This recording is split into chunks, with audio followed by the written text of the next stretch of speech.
es una muestra de lo que puede ocurrir en caso de una interacción social descontrolada, digamos.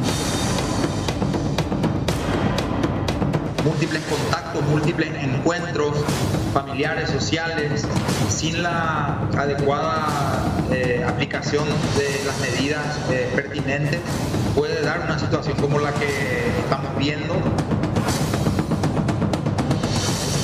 En la medida en que vayan apareciendo eventualmente contactos de contactos, son incluidos dentro de esta estrategia de vigilancia epidemiológica.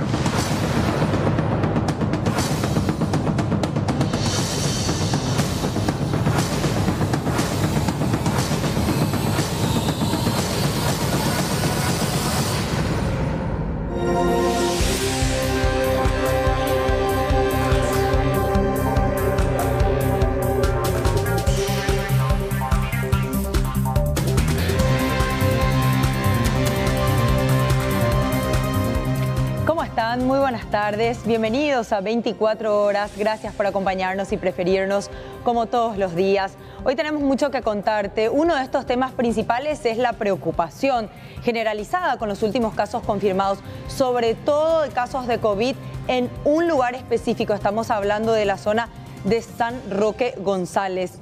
Tenemos también que hablar de lo que pasa en IPS, porque esta situación preocupa y mucho, sobre todo a los aportantes, quienes son los que finalmente se pueden ver perjudicados, porque sus pensiones están comprometidas si es que se confirma este pedido de crédito. ¿Qué tal, Aníbal? ¿Cómo estás? Buenas tardes. Hola, Mercedes. Un saludo a toda la audiencia del Sistema Nacional de Televisión. Hola, Juan. Y bueno, los fondos definitivamente no se tocan. Estamos hablando de los fondos jubilatorios del Instituto de Previsión Social.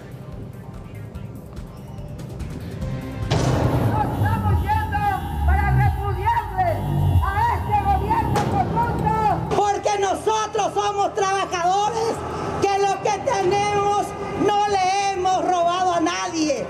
Hemos trabajado, aportado más de 30 años para que hoy Silvio Velar Trato Apuá quiera sacarnos nuestros aportes. Nuestra intención presentando este proyecto de ley era ver la forma de conseguir un salvataje al descalce que tiene IPS. Hay una realidad que no podemos desconocer. En la pandemia están vaciando las arcas. Hay pandemia, Nayemba, es pandemia gatupicó, cuango mondambendia. No vamos a dejar que lleven el dinero de nuestra jubilación. Aquí estamos, compañeros, con más de 30 años de aporte. Buenas noches, ¿cómo están? Hay una extrema preocupación en la zona de San Roque González debido al aumento de casos activos. La ciudad tiene 62 casos activos y también la misma cifra de casos confirmados en actividad en este momento, la cifra de casos positivos. Enseguida les contamos más acerca de esto. Mientras tanto, actualizamos el tuit del ministro Mazzoleni hasta el momento. Reporte del 9 de junio, procesamos 1090 muestras, 42 positivos, un caso del exterior, 38 contactos y 3 sin nexo. Todos están en aislamiento. Un caso recuperado, sumando así 604, total de confirmados 1187, corresponde al reporte del día del ministro Mazzoleni. Vamos al desglose por departamentos y mucha atención porque les vamos a contar cuántos casos confirmados tienen cada uno de los departamentos y cuáles son las zonas de mayor riesgo en este momento. Arrancamos con Asunción. De los 91 casos confirmados fuera de los albergues, hay 13 casos que se consideran activos en este momento. En el departamento de Concepción tenemos 2 casos activos en este momento y en San Pedro un caso activo de los 3 confirmados. Vamos a más departamentos a contarles cómo está la cosa.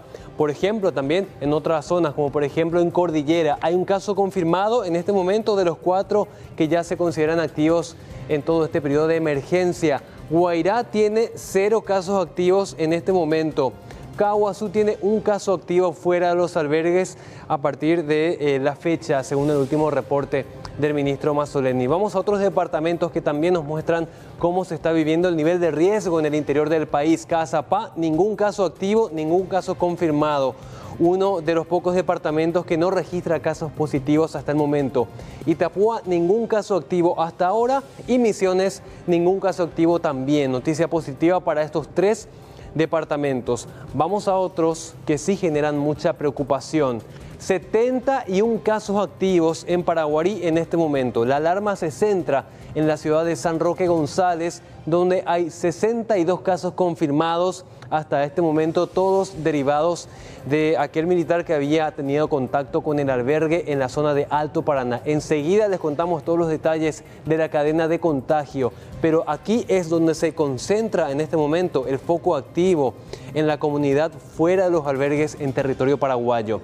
Alto Paraná tiene 48 casos activos en este momento y la zona de Central tiene 36 casos activos. Hoy se sumaron casos, por ejemplo, en Lambaré, en Luque y también en la zona de Mariano Roque Alonso. Así que mucha atención con estas ciudades donde se está centrando también la atención por la cantidad de casos que van en aumento.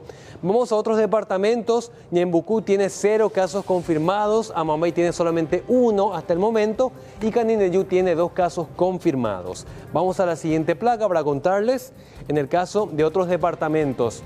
Presidente Ayes tiene 0 casos confirmados, Alto Paraguay tiene 0 también y Boquerón 0. El Chaco por el momento está libre de casos activos. Recordemos, cada uno de estos departamentos tiene casos de recuperados que van felizmente en aumento. Así que enseguida les contamos más acerca de dónde está el nivel de alarma en este momento en nuestro territorio. Interesante, Juan. Enseguida repasamos nuevamente estos datos, sobre todo para tener mayores precauciones, para cuidarnos y para cuidar a nuestros seres queridos, para que nuestra comunidad sea más sana y para saber cómo tenemos que hacer, cuáles son las herramientas con las que contamos en esta emergencia sanitaria. Bueno, vamos a hablar ahora de este otro caso que sorprendió muchísimo porque realmente de película fue esta persecución que se iniciaba en una ciudad, iba hasta la siguiente, hasta la colindante. Está Alexis Amarilla con más detalles sobre este caso que involucra a ladrones de autos. ¿Qué tal, Alexis? ¿Qué tal, Mercedes? ¿Cómo estás? El gusto enorme de saludarte. Abrazo para los demás compañeros. Y como estabas precisando, una persecución de película que, si bien se inició aquí en la zona de Villa Elisa, ya prácticamente finalizó en la ciudad fronteriza. Este operativo fue iniciado por agentes del Departamento Automotores de la Policía Nacional. Ellos llegaron hasta frente de este taller mecánico que, si bien fungía como taller, pero también hacía el, entre comillas, servicio de desarmar vehículos robados para adaptarlos a otros vehículos legales, este nuevo modus operandi de los delincuentes. La Policía Nacional llegó hasta este sector e inmediatamente después, a bordo de otro vehículo, Pedro Paiva, el propietario de este local comercial, trató de escapar huyendo de esta zona, pero no contó con que la Policía Nacional estaba también montando un operativo encubierto a escasas cuadras de esta zona y se originó en ese lugar una colisión entre los agentes encubiertos, asimismo con estas personas. Gracias a Dios, los oficiales de la Policía Nacional están ya fuera de peligro, fueron trasladados hasta el hospital de policía, mientras que Pedro Paiva, Inocencio Fretes, William Manani, este es un ciudadano peruano, y Rogelio Espínola fueron detenidos y trasladados hasta la comisaría 11 Arroyo Seco, donde ya están a disposición de la justicia. Vamos a escuchar lo que decía el director del Departamento de Automotores de la Policía Nacional, el comisario Fabio Sanabria. Hoy en horas de la tarde, a las 15 horas aproximadamente, el personal apostado en vigilancia en las inmediaciones de este taller mecánico, donde se tenía la información de que estaba un vehículo robado en fecha 6 de junio de este año en la jurisdicción de la comisaría 11 metropolitana del barrio Herrera. Este vehículo se encontraba en este lugar y al percatarse la persona quien estaba siendo buscada sale raudamente del predio del local de este taller mecánico, donde es seguido por el personal policial y a las inmediaciones a 3 cuadras aproximadamente de aquí, se produce una colisión entre ambos vehículos, donde abandona la persona buscada el vehículo y posteriormente es detenida, es aprehendida por el personal. Me decía usted de que hay una práctica incluso novedosa que están haciendo, la de adaptar vehículos robados a algunos legales, ¿no? Bueno, ese sería el modus operandi que están utilizando esta gente. Roban un vehículo y compran un vehículo siniestrado con esas características y utiliza todos los datos y todos los elementos de piezas que pueden ser sustituidas, utilizan y crean un vehículo nuevo ya con una documentación ya legal. Entonces ese nuevamente es vendido en el mercado. Entonces esa sería la situación de este rodado que fue ubicado hoy. Esta tarde también allanamos acá el local de este taller mecánico donde se hace cambio de volantes a los vehículos y encontramos ya en el predio también piezas de vehículos que fueron cortadas y que el chasis es totalmente ya alterado. Mucha atención con lo que decía el comisario Zanabria a razón de este nuevo modus operandi de los delincuentes. Uno de ellos, de esta banda criminal, se encarga de levantar, de robar el automóvil. Posteriormente lo trasladan hasta este lugar y lo desarman adaptándolo a vehículos que son legales pero que tienen algún desperfecto mecánico o sufrieron algún choque, algún vuelco y de esa manera eluden cualquier control de la Policía Nacional. Este modus operandi está en auge y por supuesto ya los efectivos están investigando sobre esta red delictiva bastante organizada. Sin embargo, el día de hoy se realizó un golpe importante para ellos y se pudo sacar de circulación a estos marginales quienes ya están en la comisaría 11 de Arroyo Seco y por supuesto los efectivos policiales quienes también resultaron lesionados, gracias a Dios ya se encuentran fuera de peligro, compañeros. Muy bien, Alexis, muchas gracias por estos datos. Volvemos contigo en instantes. Hasta luego.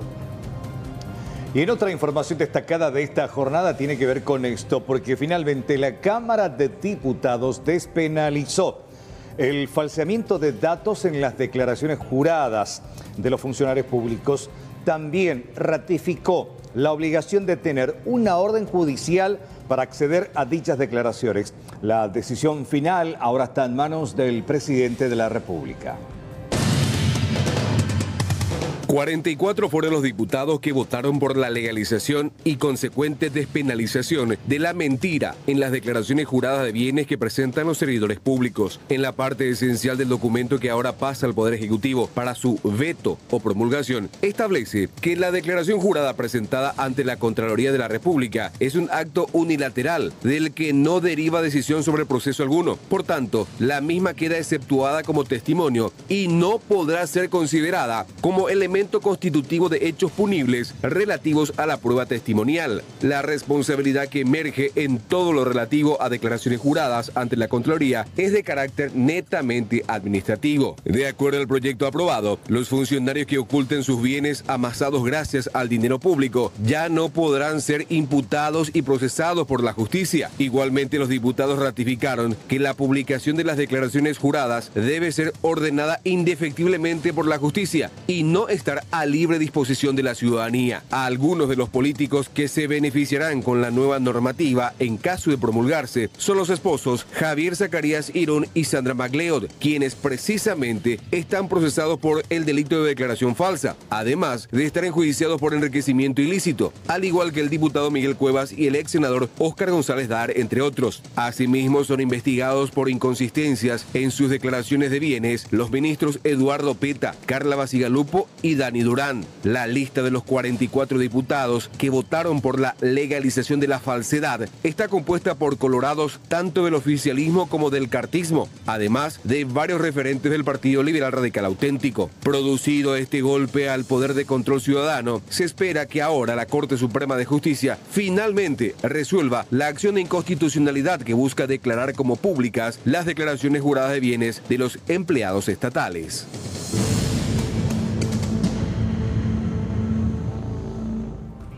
Y bueno, ¿quiénes fueron efectivamente los que votaron para muchos esta aberración jurídica y que hizo que la Cámara de Diputados descendiera a lo más bajo, la Cámara Baja? Bueno, votaron Andrés Rojas Feris, Blanca Vargas, Del Pilar Eva Medina, Edgar Ortiz, Erico Galeano, Hugo Ibarra, Justo Zacarías Irún, María Cristina Villalba, Miguel Tadeo Rojas, Pastor Emilio Soria, Roberto González, Rubén Balbuena, Tomás Rivas, Abelino Dávalos, Carlos Núñez, Ángel Paniagua, Carlos Portillo, Derdis Maidana, Edwin Reimer, Esmérita Sánchez, Hugo Ramírez, Marcelo Salinas, María de las Nieves López, Nazario Rojas, Pedro Aliana, Rocío Abed, Salustiano Salinas, Vicente González Danz, Manuel Trinidad, Arnaldo Samaniego, Basilio Núñez, Colín Soroca, Edgar Espínola Guerrero, Enrique Mineur, Ever Noguera, Jazmín Narváez, Marleno Campos, Miguel del Puerto, Néstor Ferrer, Raúl Latorre, Roque Sarubi, Sergio Rojas, Hernán Rivas y Vicente Rodríguez. Increíble, ¿no? Utilizar el mandato popular para sancionar leyes que defiendan sus intereses particulares, eso es abuso de poder, literal. Así mismo, y además, ¿cómo se supone que se va a controlar? ¿Cómo van a funcionar los organismos si es que ellos declaran información que puede ser falsa? ¿Cómo se supone que va a funcionar CEPRELAT, la SED, la Superintendencia de Bancos, con el cruzamiento de información? Obvio que va a haber en algún momento un hoyo, un número que se pierde en base a la cantidad de dinero que pueden llegar a manejar por el puesto que conlleva. Hoy en día la declaración falsa se pena, creo que con hasta 5 años de prisión o multa. Y esto incluso también se suma con aquel proyecto que fue enviado a los cajones en la Cámara Baja cuando se presentó la posibilidad de sancionar con una pena, con el rótulo de crimen, aquellos hechos delictivos cometidos en la función pública. ¿Se acuerdan? Que quería aumentar. Exactamente, aumentar y calificar de crimen aquellos casos donde finalmente se mete la mano en las arcas del Estado, pero finalmente eso no prosperó y ahora se suma esto. Ahora, y también la necesidad de tener una orden judicial en el caso de que algún medio de comunicación o alguien quiera acceder a la información privilegiada, en este caso, de la declaración jurada de algún congresista o algún alto funcionario del Estado. Esa orden judicial hasta, digo, se puede conseguir justamente invocando el acceso a la información pública. ¿Pero de qué te sirve Pero esto de falsear datos, de legalizar la mentira, uno puede decir, está robando al fisco y declarar que tiene una casa y apenas un auto. Pero cuando en realidad tiene 5 o 6 casas, serie de autos, y nadie los puede investigar, porque falsear tu declaración jurada, si es que esto se promulga, simplemente se va a castigar con una administrativamente. O incluso puedes hacer al revés, inflar ya para justificar después. Así mismo. Claro. Exactamente. Bueno, esto está en manos del presidente de la República. Inmediatamente el documento, apenas se aprobó, ya se remitió al Poder Ejecutivo y el Poder Ejecutivo tiene 18 días para hacer el circuito correspondiente, el análisis y después asumir una posición. Pero evidentemente una medida tan impopular que raya lo delictivo no puede ser promulgado bajo ningún sentido. Así mismo. Bueno, vamos a cambiar de tema. Vamos a hablar de esta situación que es muy preocupante porque muchos literalmente no tienen para comer. Esta crisis ha golpeado sus familias, sus bolsillos, sus trabajos, absolutamente todo en la dinámica de su hogar y recurren a ollas populares. Por eso muchas de ellas le pidieron a la Secretaría de Emergencia Nacional que pueda donar algunos alimentos para que ellos puedan seguir realizando este tipo de obras de caridad. Y ahora dicen que lo que le da la Secretaría de Emergencia Nacional es insuficiente.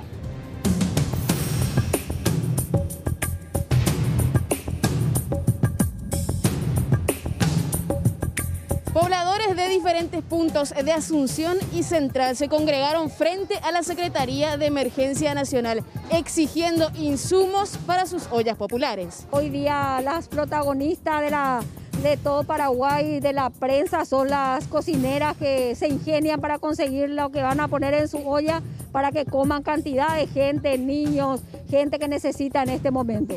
Nosotros habíamos hablado con el ministro, con el viceministro, teníamos compromisos de que necesitábamos realmente darle a esta gente una alimentación nutritiva que incluye inclusive carne. Habló él de convenio con algún frigorífico que podía hacer, habló de que se sumaría el tema de la hierba, leche en polvo, ollas, porque nos faltan más ollas, porque comenzamos con poca gente dando de comer 150 y ahora se suman 400, 300, depende de la cantidad. Y teníamos 1 o 2 ollas, ahora necesitamos 2 ollas más, porque cada vez se arrima más gente Y nuestro temor es que se vuelva a cerrar todo este tema, que nos vuelvan a dejar en casa y que nuestra gente se quede con hambre. Y cuando tenemos compromiso con la gente de la CEN, creemos que ellos tienen que honrar ese compromiso, si no nosotros como líderes nos sentimos realmente indignados porque somos nosotros los que pasamos la necesidad con nuestro pueblo. Y no cumplen, nos prometieron llevar leche,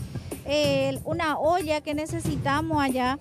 Y no nos llevan, no cumplen. Nuestros hijos están cansados de tomar cocido negro. Ellos necesitan la leche, no es nosotras la mamá, los niños es lo que están necesitando. Y es nuestro derecho y venimos a reclamar, queremos que cumplan. Estamos... ¿Llegó algo después? Alguito. Tirándose la pelota y diciendo que no hay insumos para poder llevarnos por lo menos los 5.000 kilos más en todo el asentamiento. Están diciendo que no hay y encima que hace 6, en marzo ya empieza la pandemia y no saben todavía cómo administrarse. Y les dije que nos vamos a quedar a acampar acá hasta que nos solucione.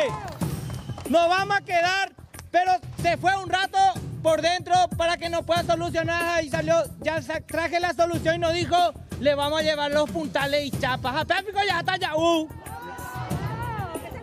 Apépico ya está ya Acá nos vamos a quedar, vamos a estar haciendo convocatoria ya que está la prensa. Vamos a decirle también a todos los asentamientos que están en todo el distrito del Paraguay, central, interior, que vengan. Le vamos a esperar acá con carpa y ollas hasta que nos solucionen, nos lleven y solucionen el hambre que están en nuestro asentamiento. Ellos alegan que semanas anteriores ya llegaron a un acuerdo con el ministro Joaquín Roa para la provisión de insumos y materiales, pero dicen que estos no son suficientes para alimentar a centenares de familias que dependen de las ollas populares.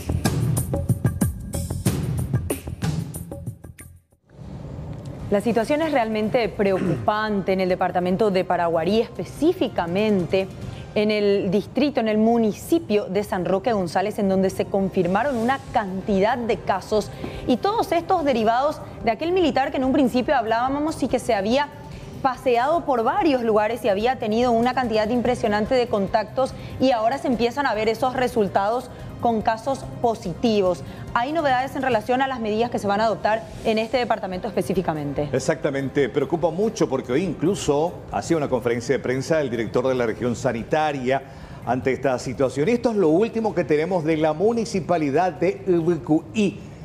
Dice lo siguiente: comunicado municipal urgente.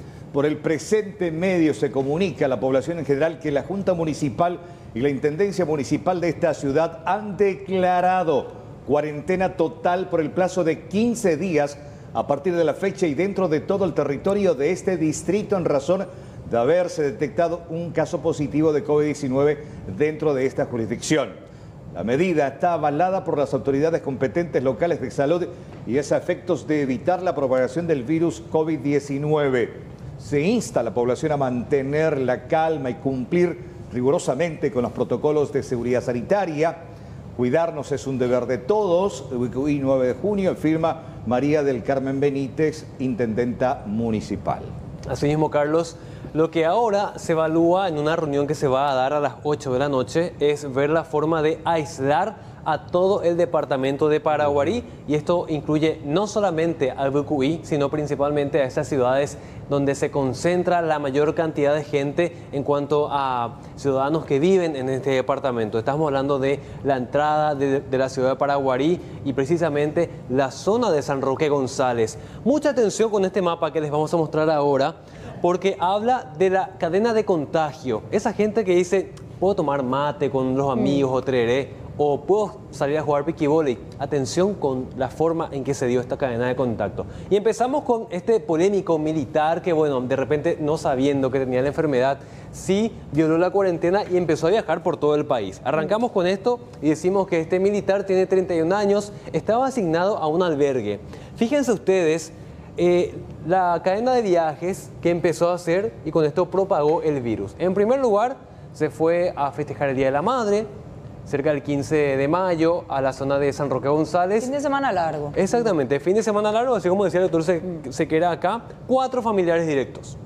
Confirmados. Confirmados con la enfermedad. Después de este festejo del Día de la Madre, fue hasta un velatorio, que recordemos, estaban prohibidos en este momento. Contagió a otras 4 personas.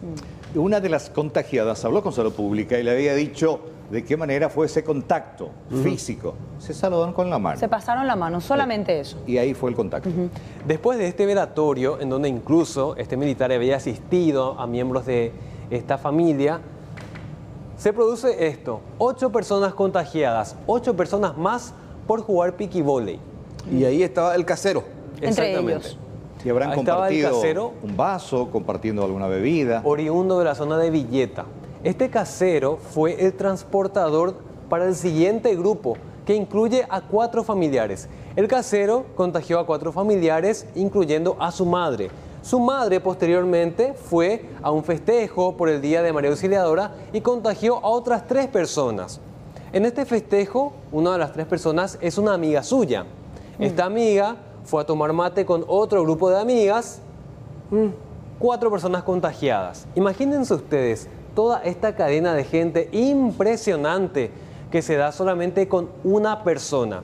A esto hay que sumar, esto incluye solamente al departamento de Paraguarí, que ahora se va a declarar en emergencia, vuelve a foja cero, la cuarentena total, un desastre realmente. A esto hay que sumar la cantidad de gente confirmada en la zona de Alto Paraná. Fíjense ustedes esta cifra, Mercedes. 48 casos. Y a esto se suma otra vez ellos. 13 militares, camaradas. 5 policías. También se suman casos en Villeta y en Asunción, porque también se habrían dado casos confirmados en algunos barrios de Asunción. Y sumamos siempre dentro de esta cifra en Villeta, inclusive el los 13 asentamiento militares, 24 de agosto, ¿no? Donde estuvo el casero. 13 militares y 5 policías. Fíjense ustedes, con toda esta cadena de contagio, toda una ciudad se encuentra en emergencia en este momento, simplemente por la acción irresponsable, no solamente de un militar. Estamos hablando de que las medidas de protección, no tomar mate, no jugar piquivóley, suspender el tema de los velatorios, estaban vigentes para todo el país. Sin embargo, esta gente de repente pensando, no me va a alcanzar, en San Roque no existe ningún tipo de riesgo. Así le fue y hay 62 casos confirmados. En total, la cadena que incluiría a la gente confirmada por derivación del militar, sumarían 71 personas. Hoy conversábamos con la abogada, Miriam Osorio, quien representa al militar, y dijo que él está imputado, ¿verdad, está imputado y está guardando cuarentena en su unidad allá en el Alto Paraná. El 6 de mayo prestó su servicio en el albergue. El 7, ese mismo día que dejó el albergue, el 6, le hicieron la prueba. El 7 le dieron el resultado negativo. Después, del 7 al 14 de mayo, realizó actividades propias dentro de su unidad y ahí le dan libre y viene para San Roque González. O sea, en ese tiempo contagia a sus camaradas. En ese tiempo de estar realizando actividades probablemente dentro de su unidad, se contagió o ya se contagió estando en su trayecto de venida a San Roque o a su vuelta, pero igual lo que deja entrever la abogada. Ese resultado negativo tampoco era un pase libre para desplazarse desde Alto Paraná hasta el departamento de Paraguarí, y con eso genera esta cadena inmensa de contagio. Ojo con lo que está pasando en Paraguarí, información de último momento, porque aparentemente existe un consenso entre las autoridades sanitarias, los militares, la policía y la gobernación de Paraguarí de aplicar el cierre del departamento con un control estricto a fin de evitar la proliferación del virus. Estamos hablando de que esto se va a confirmar en una reunión que está prevista para las 8 de la noche, en media hora aproximadamente, pero eso es lo que se va a plantear y ya hay consenso, así que lo más probable que sí se den estas situaciones y estas medidas extremas en el departamento de Paraguarí. Lo que también da la pauta en la explicación hecha por la abogada acerca del día que salió de la unidad donde estaba justamente resguardando a aquellos que estaban en cuarentena con relación al día siguiente donde él se hace la prueba. Siempre los médicos dicen, no, hay que esperar 4 a 5 días para hacerse el test, porque es como un limbo ahí. Sí. O una bajísima carga viral o todavía el virus estaba incubando. No se manifiesta. Exactamente. De hecho, vamos a después hablar con el doctor negativo. Mateo Balemiñi para que nos explique bien. Falso negativo. Dicen que no hay un falso, falso positivo en este caso, pero la cuestión es que te piden ese tiempo precisamente para poder que el virus pueda manifestarse en el cuerpo y te pueda dar positivo. Siempre te piden una semana. Evidentemente, según la abogada, se hizo el test, pero el día siguiente puede que dejó. Quién sabe si ese día que se hizo el test, él contrajo el virus, por eso todavía le dio negativo. Y se presentaba asintomático, que es también el tema de debate hoy, según la Organización Mundial de la Salud, en relación a los asintomáticos y la capacidad de contagio que tienen. También vamos a hablar de eso más adelante. ¿Juan? Exactamente, Mercedes. ¿Y qué dice el Ministerio de Salud al respecto, no? Esta es una clara muestra de lo que puede pasar con la relajación de las medidas. Es una muestra de lo que puede ocurrir en caso de una interacción social descontrolada, digamos, ¿verdad? Múltiples contactos, múltiples encuentros familiares, sociales, circunstanciales, ¿verdad? Que sin la adecuada aplicación de las medidas pertinentes puede dar una situación como la que estamos viendo. En particular, en este caso, podríamos decir que estamos un poco tranquilos, ya que prácticamente la totalidad de los contactos están siendo identificados, están siendo seguidos, y en la medida en que vayan apareciendo eventualmente contactos de contactos que pudieran ser sospechosos, son incluidos dentro de esta estrategia de vigilancia epidemiológica, de manera a bloquear, a contener la propagación eventual. En términos generales, hemos visto a lo largo de las semanas cómo, a pesar del mayor movimiento de la gente en relación con el relanzamiento de actividades laborales, fundamentalmente no hubo, digamos, un salto importante en el número de casos positivos nuevos, sino que estos saltos, estos focos distribuidos geográficamente de manera localizada, tienen que ver más bien con lo que mencionaba al principio, una interacción social sin mucho rigor desde el punto de vista de la prevención y la protección. Bueno, recordemos, en este momento Paraguarí es el departamento más afectado por el COVID-19. Las autoridades van a decidir esta noche qué medidas se van a implementar. Retroceder hasta cuarentena total, hasta fase 1, de cortar los caminos de acceso o aislar a todo el departamento. Así que estamos atentos a las informaciones oficiales desde el 9º departamento. Hacemos una breve pausa, ¿les parece? Después ya está con nosotros nuestro invitado esta noche, el doctor Mateo Valmelli, para charlar acerca de esta enfermedad, los cuidados de no relajarnos. Ya vieron qué pasó en la zona de Paraguarí. Después de la pausa.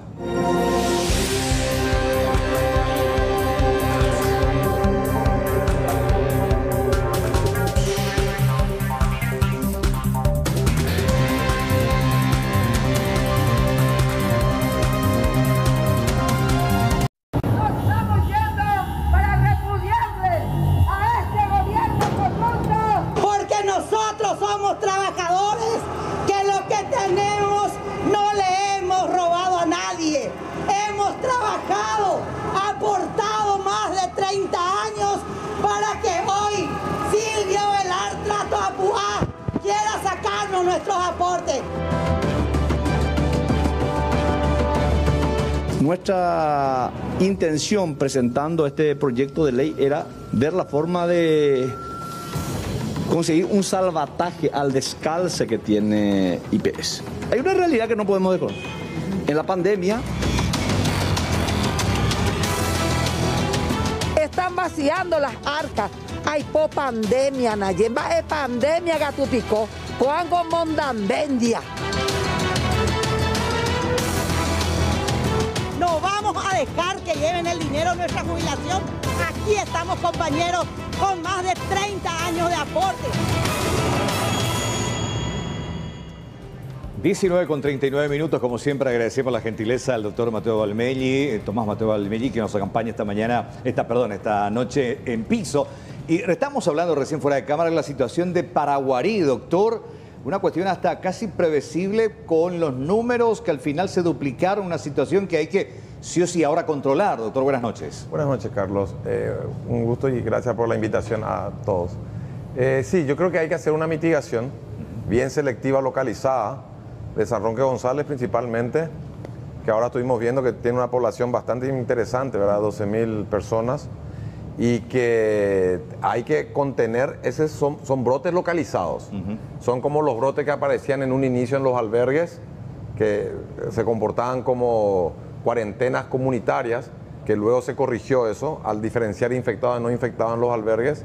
Bueno, ahora hay que hacer lo mismo en el departamento de Paraguarí, y también que ha crecido, si ustedes ven, si tenemos en cuenta los infectados fuera de albergues, que son los comunitarios, los contactos y los sin nexo, Paraguarí en 3 días de 7% se fue a 17%. Central bajó de 45 a 37, Asunción de 25 a 21, Alto Paraná se mantiene en 20% justamente por el contacto del militar con sus otros colegas. Entonces hay que hacer mitigaciones localizadas y por el tiempo que dure el ciclo biológico del virus, que habitualmente es 14 días, y luego ir restaurando las fases de a poquito de acuerdo a cómo se mueve el brote epidémico en esa región.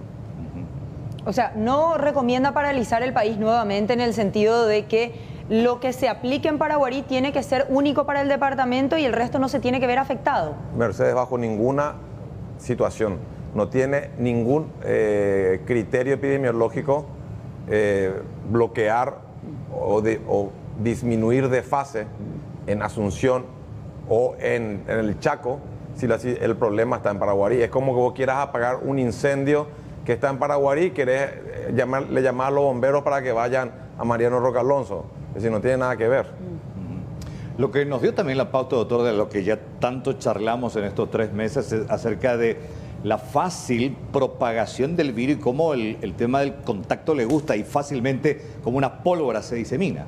Qué suerte que me tocaste, este punto es importante, porque la gente malentendió o también Tedros, el director de la OMS, de repente se expresa en forma muy tajante cuando dice que los asintomáticos no contagian. Ese fue un estudio que se hizo en Alemania, donde ellos sí hacían un testeo aleatorio, hacían 700.000 test por semana.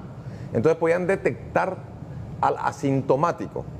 Y ellos veían que el asintomático, dentro de su convivencia, de su burbuja social, de su ambiente domiciliario, solamente infectaban un 10 a 20% de los que convivían con ellos. Pero eso hay que tomar con mucha cautela. ¿Por qué? Porque el asintomático puede convertirse, como vos recién dijiste, ¿por qué el primer test sale negativo? Porque le tomaron antes que transcurran los 5 a 7 días del periodo de incubación, donde el virus ingresa a las vías respiratorias, comienza a multiplicarse, aumenta el número de partículas virales y el test recién comienza a tener una alta positividad después del 5º o 7º día. A este individuo le habrán tomado el primero o el segundo día de haberse infectado, donde todavía el virus no tuvo mucha replicación, mucha multiplicación, por lo tanto el test no pudo detectar las partículas virales. Cuando le repiten a los 7 días, que fue el periodo, nosotros le llamamos periodo de ventana.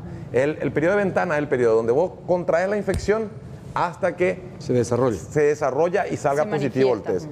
Eso ocurre en todas las enfermedades infecciosas, en VIH, en influenza, obviamente en coronavirus, es una regla general. Pero este señor, este militar, se comportó como un súper propagador. Como estaba diciendo Juan, antes que yo entre al set, ¿verdad? Él no tenía por qué trasladarse de un sitio a otro siendo que estaba prohibido. Y también es un llamado de atención a las autoridades sanitarias que tienen que ver que los cuidadores de los albergues son casos sospechosos desde el momento que están en contacto con gente que tienen la infección en forma asintomática o presintomática. Hay que dividir bien el término. El asintomático, después de 7 días, puede comenzar a presentar el más mínimo síntoma, un carraspeo de garganta, un dolor, una tosecita, una febrícula.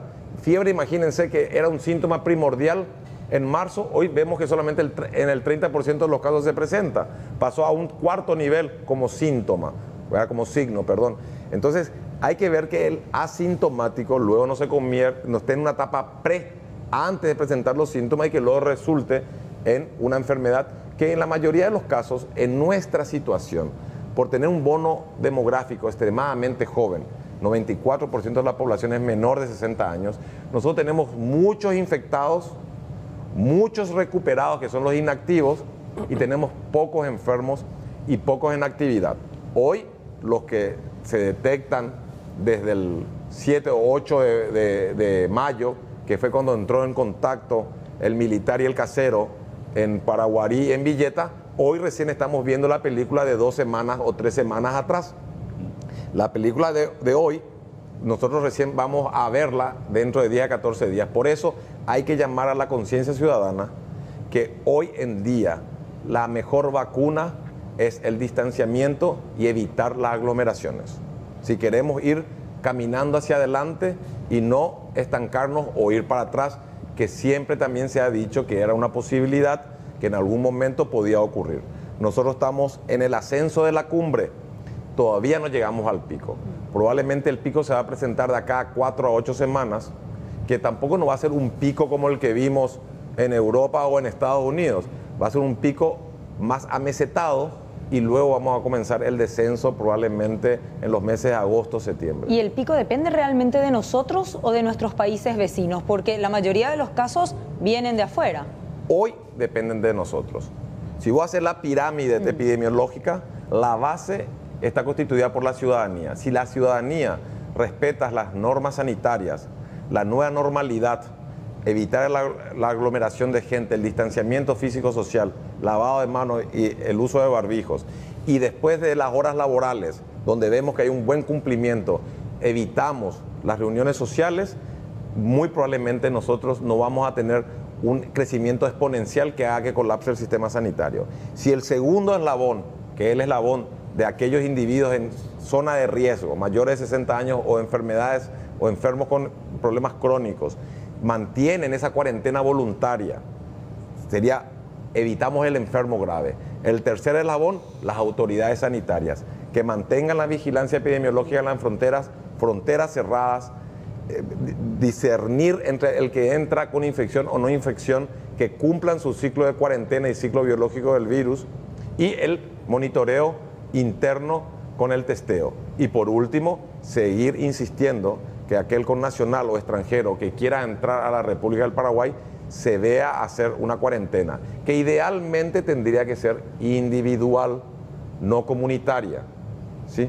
Pero hoy, con el discernimiento entre el que ingresa con infección o sin infección y haciendo grupos más pequeños de cuarentena, ustedes se han dado cuenta que hemos disminuido los contagios dentro del albergue y en relación al aumento que tuvimos de los infectados fuera de albergues, que es el que realmente nos interesa a nosotros, que es la circulación comunitaria, el contacto con un caso definido o el sin nexo. Y sin nexo tenemos siempre, orillamos entre el 1, 3, 4, una sola vez tuvimos 7, ¿verdad? Que son sin nexos conocidos en el momento en que sale positiva la muestra. Luego hay que hacer la investigación y la historia clínica epidemiológica para ver si conectamos, porque de algún lado tiene que tener un nexo. El virus no es autóctono, el virus vino y en nuestro caso entra por tierra. En otros países del mundo que tienen aeropuertos internacionales de grande tránsito, muy probablemente vino en avión el virus. Doctor, este es un momento clave justamente para contener a este brote que se está dando. ¿Cuáles son, según tu conocimiento, porque te habrán preguntado mucho, cuáles son esas falsas creencias de seguridad que tiene de repente la población? Acá estamos viendo gente de Paraguarí que siguió jugando el piquivóley, que siguió tomando mate.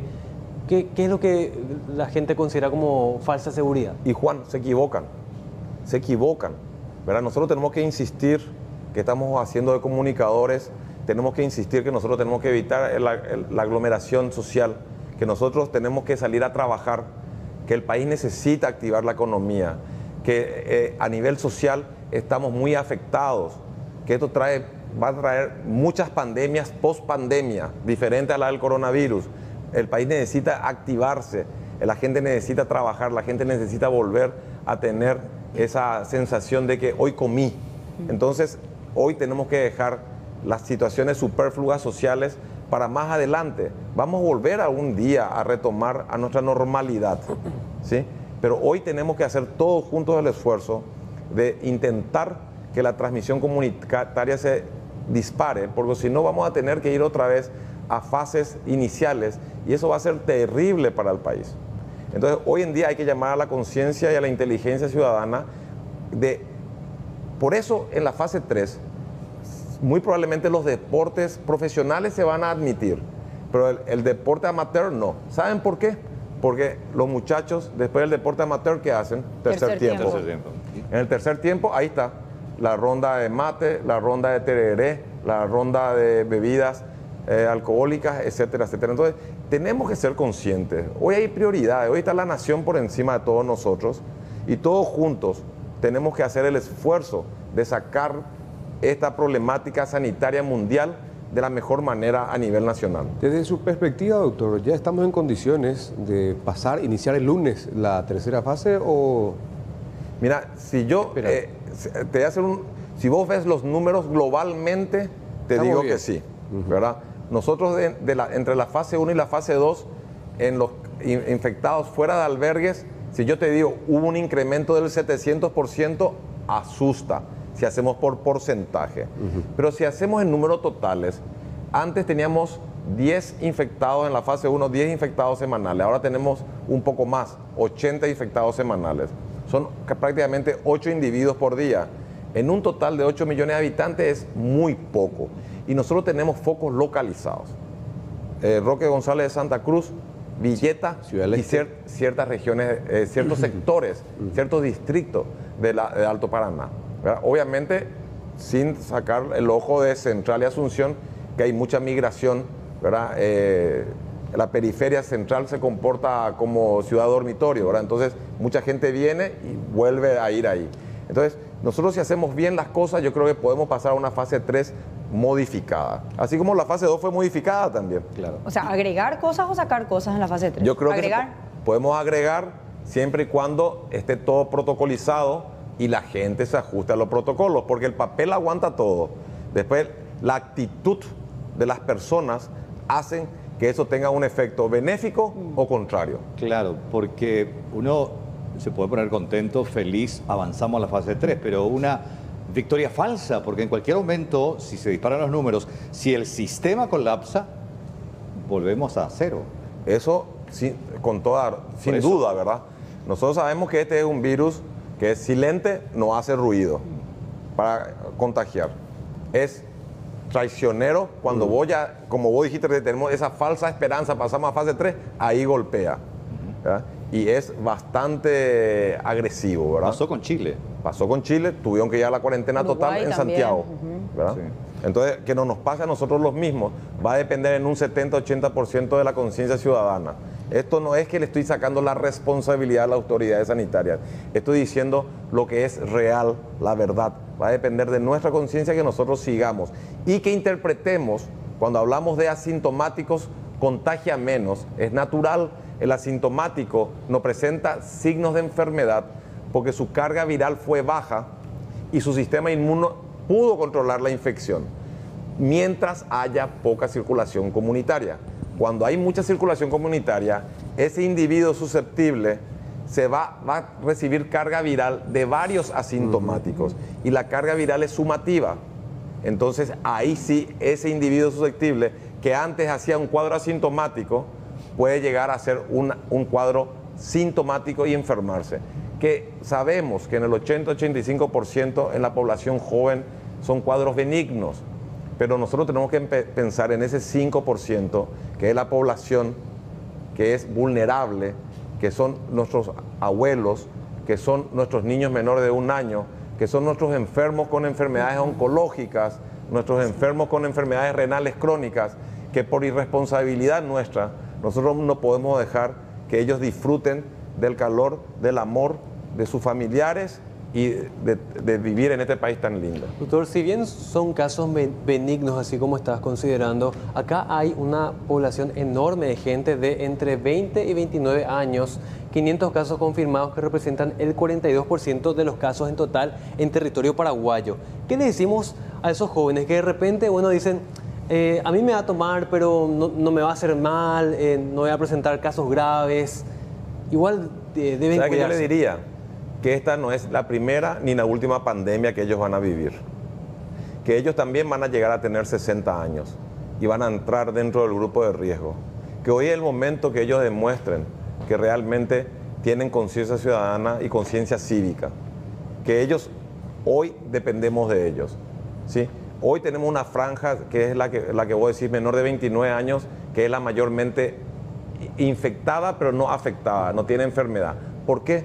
Porque es la mayor cantidad de gente que está viniendo de Brasil, de la Argentina, que eran fuentes laborales en la maquila, en la obra privada y pública, que están volviendo y que nosotros le estamos recibiendo con los brazos abiertos. Le estamos dando todo el mejor acogimiento que podemos. Hoy depende de ellos que no sean transmisores del virus, porque por más que sean asintomáticos, vos, Juan, no podés saber si ese periodo de ventana de asintomático al 7º, al 9º día o al 10º día te convertís en un sintomático y ya tu carga viral significa que es ya superior y que puedes transmitirla. Entonces, solamente va a depender de seguir insistiendo sobre una alta conciencia ciudadana. Doctor, y uno transmite antes de presentar los síntomas, ¿no? Totalmente. El presintomático ya comienza a transmitir el virus al hablar solamente antes de presentar los síntomas.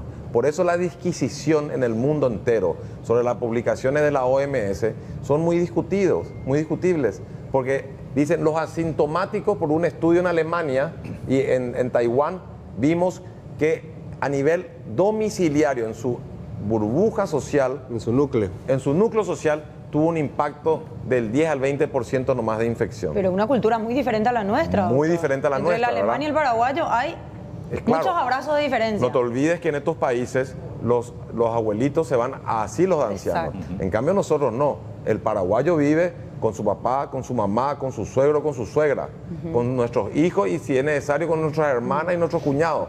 Vivimos todos juntos, bien revueltos, ¿verdad? Entonces hay que tener la conciencia social y más todavía en esa zona, más en esa gente de mayor riesgo social, que son las que tienen condiciones sanitarias defectuosas, donde la aglomeración es intensa. Es decir, que la muestra de Roque González de Santa Cruz es una muestra de lo que puede pasar en cualquier zona, distrito, ciudad o inclusive en todo el Paraguay. Doctor, se escuchó tanto sobre diferentes tratamientos. Primero medicinas, ahora tratamientos.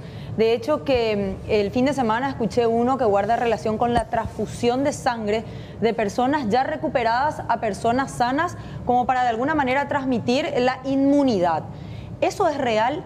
¿Hay algún otro tratamiento? ¿Se conoce ya algo? Bueno, la transfusión de plasma de convaleciente es lo más inocuo. ¿Qué significa inocuo? No produce daño y es lo más efectivo, ¿verdad? Se obtienen los anticuerpos de los individuos que fueron infectados dentro de las primeras 3 semanas post-infección y se le transfunde eso al paciente en fase 3 de tratamiento, ya cuando está avanzando en su gravedad o ya está grave. Ese es el más efectivo y sí ya se experimentó ya y se practica en los Estados Unidos, en Europa, etc. Nosotros tenemos un protocolo acá que orientado a través del Centro de Investigación por la doctora Angélica Zamudio, ¿verdad? Donde se está haciendo ya plasma de convalecientes. El protocolo ya se está poniendo en marcha y hay otros tratamientos alternativos que no contraindican el plasma. Es decir, vos podés hacer como coadyuvante el plasma y paralelamente podés utilizar el Remdesivir, que se usa mucho en los Estados Unidos y que hoy en Nueva York solamente están abastecidos para 7 días más, están en un problema importante, ¿verdad? Que están los antirretrovirales, está la hidroxicloroquina, ¿verdad? Que también hubo mucha confusión, que la OMS dice sí, no, sí, no, sí, no. Hoy sabemos que la hidroxicloroquina se está aplicando en fase 1 de tratamiento, están los antirretrovirales.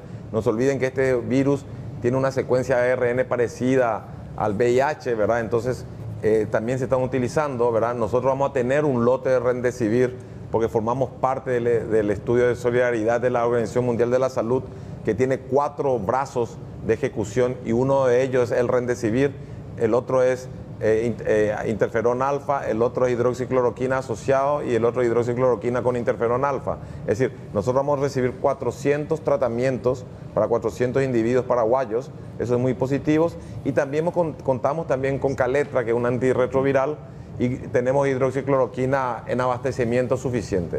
Es decir, estamos bien abastecidos, yo creo, por lo menos para aguantar un tiempito si se produce un crecimiento exponencial desde el punto de vista terapéutico. Doctor, sabemos que como Paraguay es un territorio que depende mucho de Argentina, Brasil, Bolivia, vamos a depender también del nivel de control dentro de estos territorios. De acá vamos a avanzar seguramente a cuarentena 3 o 4 en las próximas semanas, pero ¿usted cree que este modo COVID de vivir va a continuar por lo menos en el resto del año? ¿Y cómo se daría esto? Estoy convencido de eso. Brasil está en pleno ascenso, está asincrónico con Argentina. Eso no nos conviene a nosotros. Argentina está detrás de Brasil. Brasil va a llegar probablemente al pico en 4 semanas, se va a mesetar 2 a 3 semanas y va a comenzar el descenso otra vez de 4 a 6 semanas. Y ahí llega Argentina. Y Argentina va a ir subiendo.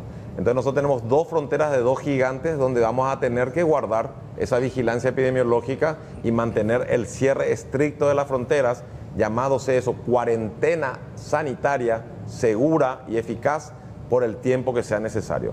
Nosotros nos estamos comportando como una isla.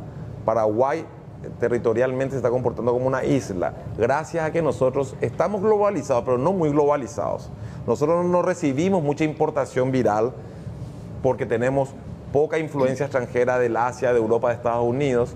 Tenemos una densidad poblacional relativamente baja. El clima nos ayuda, esta humedad no le gusta al virus, el calor tampoco. No tenemos nosotros vías de transmisión como ser los aglomerados en el transporte público, ¿verdad? No tenemos subte, no tenemos tren. Tenemos mayor facilidad, ¿verdad?, de movilización para evitar la aglomeración. Tenemos un bono demográfico relativamente joven. Pero esto, doctor, no significa que tenga que volver, por ejemplo, las clases en los colegios, los cultos religiosos, que sí implica aglomeración de gente. Y Aníbal, hoy no es el momento. Ni aquí a 2 meses. Y aquí eso se va a ir evaluando cómo se comporta el brote epidémico en el tiempo. Cada país, cada región tiene comportamientos diferentes. En líneas generales, un brote epidémico dura de 8 a 12 semanas. A veces un poco más se puede extender, es decir, 2 a 3 meses. Nosotros estamos en el primer mes del ascenso. Todavía nos falta transcurrir 2 meses más para ver cómo nos va realmente. Julio, agosto. Y pues, si nosotros seguimos en estas condiciones, que relativamente estamos muy bien, los números lo indican, y el comportamiento ciudadano también, siempre y cuando no bajen las guardias, nosotros vamos a poder ver después del primer semestre, que pasemos las vacaciones de invierno, estoy hablando agosto, septiembre, ver si se puede activar por lo menos la educación terciaria universitaria, donde ya es gente más grande, adulta, que va a tener la conciencia social y la inteligencia comunitaria de protegerse a sí mismo y proteger su entorno, ¿verdad? Con relación a este tema del COVID-19, esta situación de distanciamiento, de medidas sanitarias, ayudó mucho también, no me quiero olvidar, a controlar la influenza, doctor, que en años anteriores, o el año pasado, en esta temporada el pico era elevado. Y no nos olvidemos la cantidad de fallecidos que dejó el año pasado la influenza. Es así mismo, Carlos. No solamente la influenza. Nosotros comenzamos en marzo con la circulación comunitaria de los virus respiratorios.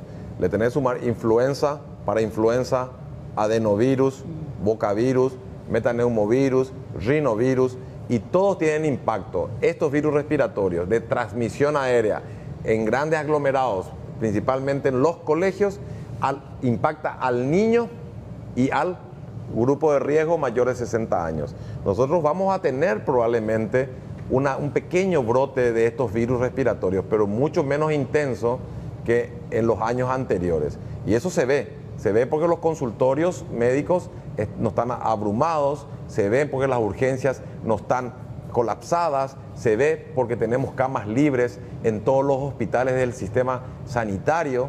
Entonces no hay muchos enfermos. Eso va a ser un fuerte impacto. Y no solamente en influenza, en dengue. Vos no te olvides que nosotros hemos pasado la peor epidemia de la última década. 180.000 casos notificados de dengue. 24.000 casos confirmados de infectados por dengue. Fue un serotipo benévolo, el serotipo 4 que ingresó ahora, ¿sí? Pero el sistema sanitario colapsó. Una de las razones que fuimos a cuarentena total a la interdicción horizontal fue justamente un sistema sanitario estresado que estaba saliendo de una epidemia del dengue que recién ahora bajó y entró en su forma larvaria, endémica, y vemos ya casos más esporádicos. Doctor, ¿podemos hablar de alguna cura, de algún medicamento, de algún sistema inmunológico desarrollado? Se habla de que Israel tiene una medicina específica. Son muchas las informaciones que se manejan a nivel de los medios y de las redes sociales, pero lo cierto y lo concreto es que ¿hay desarrollado, ya probado en humanos, algo que nos pueda llevar a servir? Qué pregunta interesante, Mercedes. La pandemia termina cuando ocurran una de estas tres cosas. O se encuentre un medicamento eficaz, o se encuentre una vacuna segura y efectiva, o el 50-60% de la población mundial se sensibilice. Cuando una de estas tres cosas ocurran, un remedio eficaz, una vacuna segura y efectiva, o nos sensibilicemos el 50-60% de la población, ahí la pandemia entra en un estado de endemicidad y de latencia. La inmunidad de rebaño que se hablaba. Por el momento, la tercera, casi imposible, porque solamente se calcula que el 3% de la población mundial está sensibilizada, entre el 1 y el 3. La segunda, la de la vacuna, tenemos esperanza por este laboratorio de inglés que ya va a mandar 1000 dosis de vacuna en el mes de septiembre a Brasil para ver si es efectiva. No sé si es segura. Y la tercera, el medicamento, estamos acercándonos, pero todavía no tenemos nada altamente efectivo. Le pido un minutito, doctor Valmeñi, porque estamos en comunicación con el intendente de San Roque González de Santa Cruz, don Roque Alfonso. Buenas noches, don Roque. Buenas noches, Carlos. Aquí estamos con Carlos, con Juan, Mercedes, Aníbal y la audiencia, por supuesto, del Sistema Nacional de Televisión, queriendo saber qué pasa en San Roque González de Santa Cruz. ¿Vuelven ustedes? Ya fueron comunicados que retornan a la cuarentena total. Sí, y estamos realmente esperando la indicación oficial del Ministerio de Salud de retroceder de la fase 2 a fase 0, si es posible. ¿Ya tienen una información preliminar entonces? Y todavía no tenemos, estamos esperando, en espera. ¿Ustedes qué piden, intendente? Hola. ¿Qué están pidiendo, intendente? ¿Cuál es la solicitud para implementar y, bueno, ejecutar nuevamente esta cuarentena total? Y cuarentena total, teniendo en cuenta la cantidad de infectados que tenemos en nuestra ciudad, que ya se suma ya 60 personas. Pero los demás distritos no van a cuarentena total, don Alfonso. Aparentemente solamente San Roque González. Los demás distritos, los otros 17, van a fase 2 otra vez.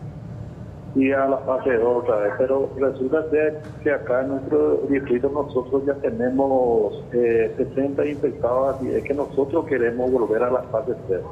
Ahora, si ustedes vuelven a la fase 0, intendente, ¿qué es lo que van a necesitar? ¿Más subsidios, más ayuda de parte del Estado?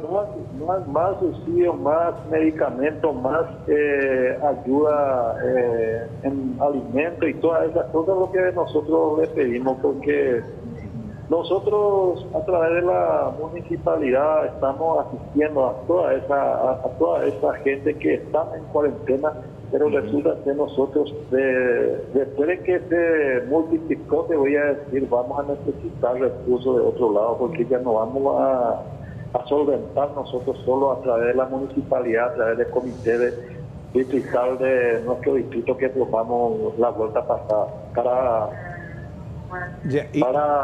trabajar todos juntos acá en nuestro distrito de San Roque González de Santa Cruz. ¿Ya hubo contacto con la gente de Secretaría de Emergencia, con alguna entidad del Estado, precisamente ante esta posibilidad? ¿Y a cuánta gente hay que asistir, intendente? Y más o menos 400 personas por ahí. 400 personas por ahí. Porque resulta ser la persona que está infectada, por lo menos tiene 4 o 5 familias que se le tienen que asistir para que no salga de su casa. Claro. O de no, O de no, la gente de igual manera sale de su casa otra vez para comprar medicamentos, para comprar alimentos, y nosotros lo que estamos procurando es que la gente se concientice y que se quede en sus casas, y llevándole por lo menos alimentos, medicamentos y todas las cosas que le faltan a la gente. Y eso es lo que yo le quiero pedir a la gente realmente, al ministro, que nos ayude realmente, porque nosotros estamos necesitando de todo ahora, que ya la municipalidad solo y a través ¿cómo te voy a decir? A través del comité de emergencia que nosotros habíamos formado para afrontar a este mal, pero resulta que ya yo creo que ya no vamos a poder, porque ya hay mucha necesidad ya, y a la persona que está infectada se les tiene que comprar medicamentos, se les tiene que dar comida preparada ya, y resulta que estamos en esa situación. ¿Y con qué recursos sanitarios cuentan ustedes, Centro de Salud? No te estoy hablando de derivar los pacientes de San Roque González a otros distritos. ¿Ustedes allí en el municipio tienen centro de salud, ambulancia, algo? Nosotros tenemos un centro de salud, tenemos ambulancia, y nosotros a través del comité de emergencia distrital tenemos un lugar, un albergue donde la gente está haciendo sus aislamientos acá en nuestro distrito. ¿Y médicos y personal de blanco? Y tenemos médicos, personal de blanco desde las 7 de la mañana hasta las 15 horas. Pero los días desde lunes hasta viernes nomás nosotros tenemos. ¿Y los insumos, intendente? Y estamos mal. Mal. Soy bien sincero. ¿Y equipos de protección para ese personal? Y nosotros a través del Consejo de Salud habíamos comprado a través del Consejo de Salud habíamos comprado los equipos de protección para los profesionales de blanco. Doctor, ¿cómo está la ciudad en este momento? ¿La gente está respetando la cuarentena total ya de oficio ante este brote? ¿Qué pedidos están recibiendo desde los barrios ustedes? Y eso es lo que yo le quiero pedir a la ciudadanía, que agarre en serio esta situación realmente, porque legalmente la gente no está respetando como se debe. Por eso es lo que hay mucha infección ya otra vez en nuestro distrito. Ahora, don Alfonso, ¿cuántas compañías tiene San Roque González de Santa Cruz? Muchas de estas compañías son compañías pobres que necesitan de la asistencia.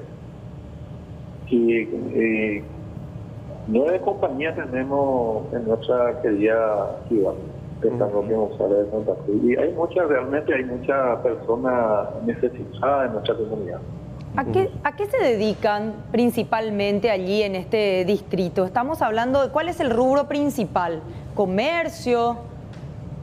No, más bien autoconsumo. La gente trabaja en la chacra, pero solamente se tienen para su autoconsumo, te voy a decir. Bueno, intendente, muchísimas gracias por este tiempo. Entonces, acaba el gobernador de Paraguarí, Juan Carlos Baruja, confirmar la información que usted ya está compartiendo con nosotros también, que San Roque a partir de mañana vuelve a la cuarentena total, mientras que los otros municipios del departamento se mantienen en la fase 2. Gracias, intendente Roque Alfonso. Muchísimas gracias. Gracias a usted. Bueno, ahí está la información. Cuarentena total, San Roque González de Santa Cruz. El pedido al gobierno, más ayuda, ya no tenemos cómo solventarnos. Es de hecho un municipio que no maneja muchos recursos. Claro, claro. Bueno, doctor, queremos despedirte. ¿Alguna última reflexión? Sí, ausencia del Estado, lentitud, falta de dinamismo, anquilosado. ¿Por qué esperan escuchar el sonido de la bomba? No podemos hablar, es más barato un individuo en cuarentena, darle de comer y cuidarlo que un paciente en una terapia intensiva. Tienen que entender eso.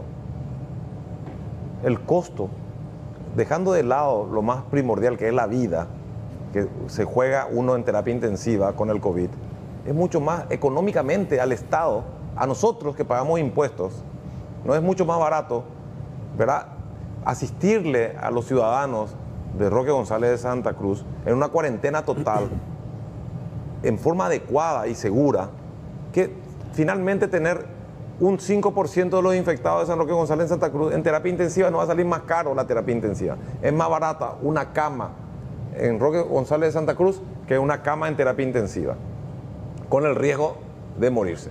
Esa es mi reflexión. Que el Estado esté presente y nosotros los ciudadanos en forma mancomunada, conjunta, podemos hacer la estrategia y vamos a salir bien de este brote pandémico. Falta por caminar, pero hay espíritu, hay dinamismo y tenemos ganas de que nosotros seamos el día de mañana ejemplo en el mundo de que con el comportamiento ciudadano hemos podido disminuir la enfermedad y la letalidad en Paraguay y ser ejemplo en el mundo. Esa tiene que ser la conciencia. Excelente, doctor. Gracias, buenas noches. Muchas gracias. Hacemos una pausa. Ya volvemos.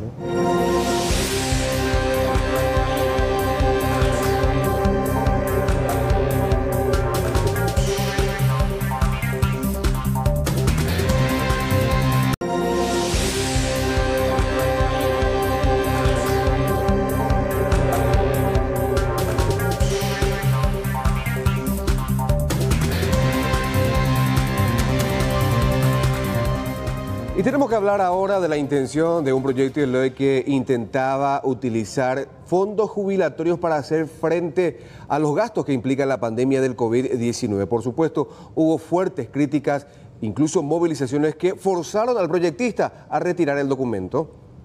Porque nosotros somos trabajadores, que lo que tenemos no le hemos robado a nadie.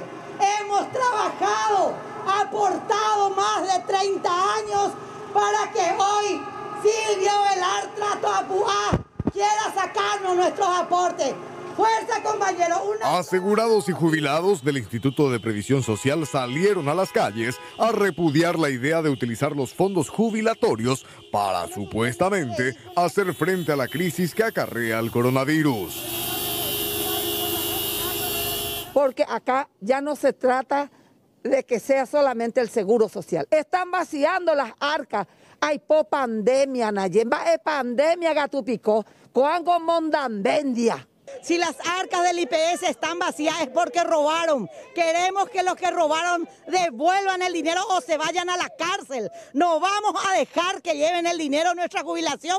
Aquí estamos, compañeros, con más de 30 años de aporte. Mientras tanto, el presidente del IPS, Andrés Gubetich, mantuvo una reunión con la Comisión de Hacienda en la Cámara de Senadores, donde explicó de qué manera se pretendían usar estos fondos. El monto es cercano a 450 millones de dólares y está previsto que se utilice el 100% de las utilidades que se obtuvo en el año 2019, que representa un monto cercano a 150 millones de dólares, y el 15% de las jubilaciones propiamente dichas, de los fondos jubilatorios, que están en el orden de 300 millones de dólares. Si sumas ambos, te da 450.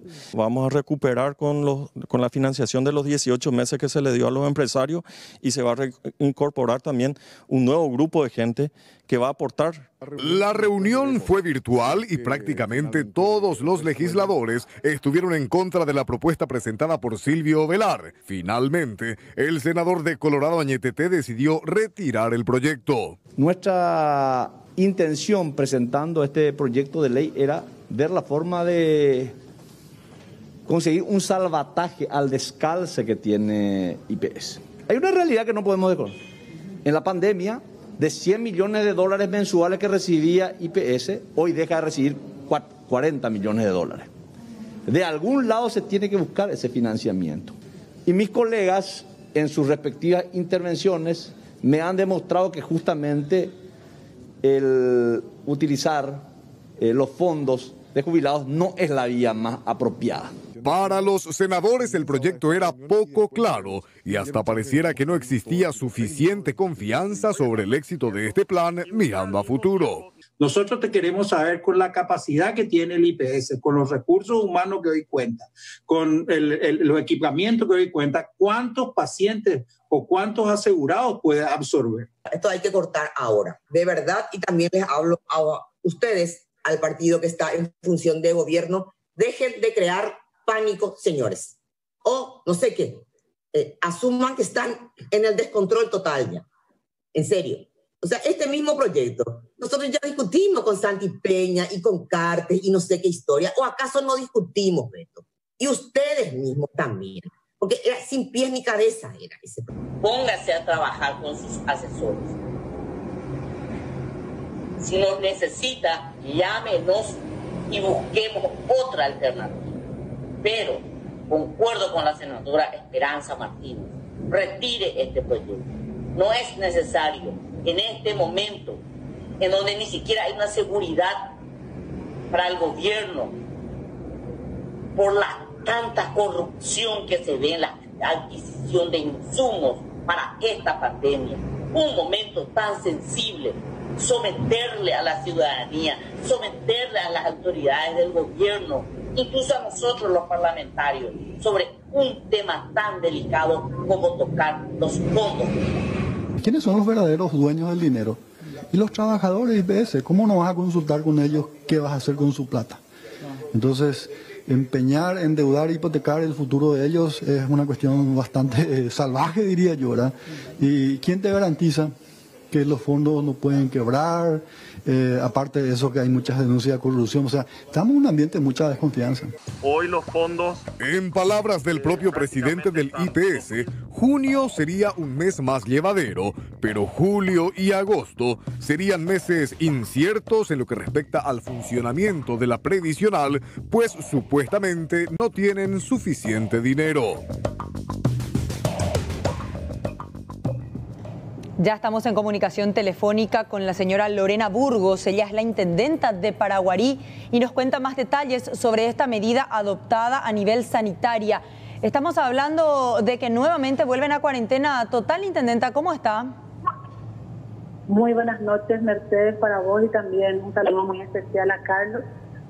Estamos con una noticia, Mercedes, de que desde hoy también estamos teniendo un caso positivo aquí en la ciudad de Paraguarí, en el distrito de Paraguarí. ¿Usted fue invitada para esta reunión o por lo menos está al tanto de lo que se está decidiendo a estas horas, intendente? Carlos, realmente tengo que comentarte que lastimosamente no fui invitada a esa reunión. Me enteré a través de la prensa que hay una reunión en la gobernación. Conste que ya estamos teniendo un caso positivo en el distrito de Paraguarí. Estamos trabajando hace meses para evitar todo esto, y no es solo eso lo triste, Carlos, que lo más lamentable es que tampoco fue invitado el director del Hospital Regional de Paraguarí, que es el hospital que está destinado para atender los casos de problemas respiratorios. ¿El director que está lidiando con los casos positivos no fue invitado a esta reunión? Tampoco fue invitado, Mercedes. Justamente hace unos minutos estuve en conversación con el director y él también me manifestó que él no fue invitado a ninguna reunión.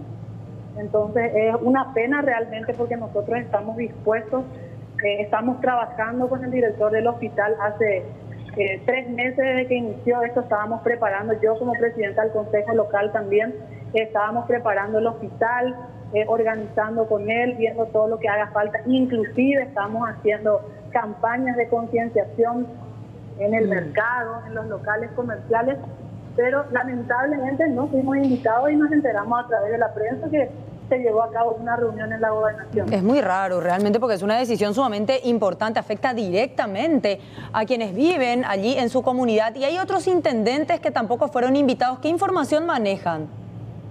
Y no sabría decirte, Mercedes, yo solamente puedo comentarte que yo personalmente no fui invitada, y también te comento los directores del hospital porque hablé con él. No sabría decirte quiénes más estuvieron participando de esa reunión. Lo único que sé es que estuvo el director de la 9ª región, pero más de eso no sé. Sí. ¿Por qué cree usted, intendenta, esta descortesía por parte de las autoridades departamentales? Porque la decisión afecta al departamento. Usted forma parte del departamento, intendenta. Y no sabría decirle, Carlos. Yo creo que esa pregunta debería de trasladarle al gobernador, que es el dueño de casa donde se llevó a cabo la reunión. Nosotros desde un principio, y te hablo también por mí, estoy abierta. Inclusive hoy, al enterarme de la noticia, le llamé al director de la 9ª región, al doctor Omar Galeano, me puse a disposición como intendenta municipal en todo lo que podamos ayudar para también tranquilizar a la comunidad, porque ustedes saben, cuando aparece un resultado positivo, la comunidad está preocupada. Nosotros estamos trabajando hace meses, haciendo campañas todos los días, y los intendentes somos el paño de lágrimas, siempre estamos ahí poniendo todo nuestro esfuerzo. Y la verdad que no sabría decirte, Carlos. Claro. A ver, sería descabellado pensar, pero le planteo la siguiente pregunta. ¿Hubo algún inconveniente, algún antecedente político con el gobernador actual de Paraguarí para tratar de entender por qué pasó esta descortesía? Reitero que sería descabellado porque primero está la salud de la comunidad, pero uno nunca sabe. De mi parte, Carlos, ningún inconveniente, al contrario, siempre estuve abierta, porque acá yo creo que lo que debemos dejar de lado es la parte política. ¿Pero de qué signo político es usted? Es la salud de la comunidad. En primer lugar está la salud por sobre cualquier otro tema. Entonces, como intendenta, mi responsabilidad también es trabajar para cuidar la salud de la comunidad. Pero esa pregunta, nuevamente te reitero, deberíamos de trasladarle a él. ¿Y cuál fue el inconveniente para que se han invitado tanto el director del hospital como yo, y trabajar en forma conjunta para que juntos logremos el objetivo? Esto se debe coordinar y trabajar a nivel institucional. Definitivamente las decisiones se tomaron por arriba. ¿Y ya le comunicaron oficialmente a ustedes o cómo ustedes se enteran? O sea, ¿cómo vos le comunicás a tu gente que mañana no se puede ir a trabajar, no puede salir de la casa, no puede circular? ¿Ya te hicieron la información oficial? Yo no recibí ninguna información oficial de nada, Mercedes. Ahora me estoy enterando a través de ustedes que se tomó esa decisión. Yo no sé mañana cómo yo voy a informar a la comunidad si yo no tengo ningún comunicado oficial, ningún informe, absolutamente nada. Finalmente, perdón la pregunta, ¿el gobernador es cuñado suyo? Sí, el gobernador es mi cuñado, Carlos. Y él sí estuvo en la reunión, parte ultra decisiva. Claro. No te escuché, Mercedes. Él sí estuvo en la reunión como parte ultra decisiva. Y la reunión se llevó a cabo en la gobernación. Por lo tanto, él me imagino que habrá sido el organizador. Pero me están pasando acá la información de que hace mucho distanciamiento político. ¿Usted qué signo político es? Yo estoy en el movimiento ANTT. Pero te reitero, Carlos. No, trato de no entender. Es un tema fundamental y tendría que primar por sobre todas las cosas la salud de la comunidad y el trabajo institucional. Claro. Por encima de cualquier diferencia que pueda haber, yo creo que un tema como ese es lo que debería de unirnos a todos. Es así, en la teoría sí. Autoridades. En la teoría sí, en la práctica es lo que no entendemos, cómo se dan las cosas de manera diferente. Por eso, más que nada, para poder atar cabos, ¿verdad? Y tratar de entender por qué ese distanciamiento y por qué esa descortesía. Usted como dueño de capital departamental, estamos hablando de Paraguarí, estamos hablando de una autoridad máxima departamental, una autoridad de la ciudad, del mismo signo político, de una relación incluso familiar, política, pero al final... Sí, claro. Es muy raro. Tenemos, intendenta, el comunicado para que usted también conozca detalles, aunque nos imaginamos que se va a formalizar de alguna manera.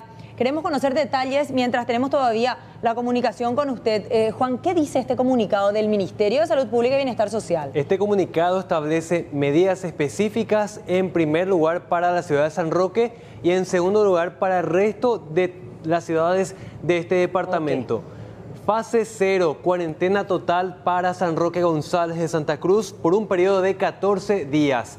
Mantener el departamento de Paraguarí en la fase 2 y extremar los controles de circulación en los puntos de acceso al mismo por un plazo de 14 días. Repetimos, información oficial que emite finalmente el Ministerio de Salud Pública y Bienestar Social cuando se especulaba el tema de la fase 1 o cuarentena total para el resto del departamento. Repetimos, fase 0 para San Roque, fase 2 para el resto del departamento de Paraguarí y finalmente comunicar estas recomendaciones a las autoridades nacionales, departamentales y municipales, según corresponda para su implementación. Bueno, Intendenta, está usted debidamente notificada. Y a través de ustedes, ahora estoy enterada. Mercedes, muchísimas gracias realmente por facilitarme, ¿verdad?, esa información y por darme también la oportunidad de que yo pueda explicar por qué no estoy en esa reunión, ¿verdad? Porque de repente también la ciudadanía puede pensar que la intendenta tiene falta de interés hacia la salud de su comunidad. Claro. Pero gracias a este espacio que ustedes me están brindando, puedo también manifestar y comentar el porqué de mi ausencia en esa reunión tan importante. Bien, excelente, Intendenta. Gracias por su tiempo. Buen resto de jornada. Buenas noches. Tiene mucha tarea todavía. Muchísimas gracias a ustedes. Gracias. Gracias, Lorena Burgos, Intendenta de Paraguarí. Es raro, ¿eh? Sí, la verdad que llama bastante la atención, sobre todo porque tendría que la coordinación ser uno de los elementos fundamentales para que este engranaje funcione como esperamos todos. Si no se puede coordinar a nivel institucional, ¿cuál es el resultado que podemos esperar? Totalmente de acuerdo. 20 con, 35 minutos. 33. Ah, vamos. Es que estaba enganchado con el tema de... 20 con 33 minutos. Es que la gente estaba sumamente enganchada a la entrevista, la cantidad de informaciones. Ya por una cuestión de tiempo y de prudencia también no quise hurgar mucho en el contexto familiar, pero cuando me respondió que era... Evidentemente que las diferencias políticas y personales afectan lo que tiene que ver con la gestión institucional. Afecta al futuro de la salud de todo el departamento. Así mismo. Eso nada más traté de entender, evidentemente no, porque, bueno, la pregunta se vamos a trasladar por Carlos, y a esto hay que agregar, ¿cuándo surgió este brote en la ciudad de San Roque González? Ya el fin de semana, hoy se incrementó, se duplicó la cifra y recién esta noche se da este cierre total y la cuarentena total. O sea que estamos reaccionando, como decía el doctor Mateo Almelli, con una falta de gestión aparentemente que ponen alarma a este departamento. Vamos a más información. El ministro del MADES habló sobre la problemática existente en el lago Pacaraí y la causa por la que aún no se ejecutan proyectos para la recuperación y también para la preservación de este importante recurso hídrico.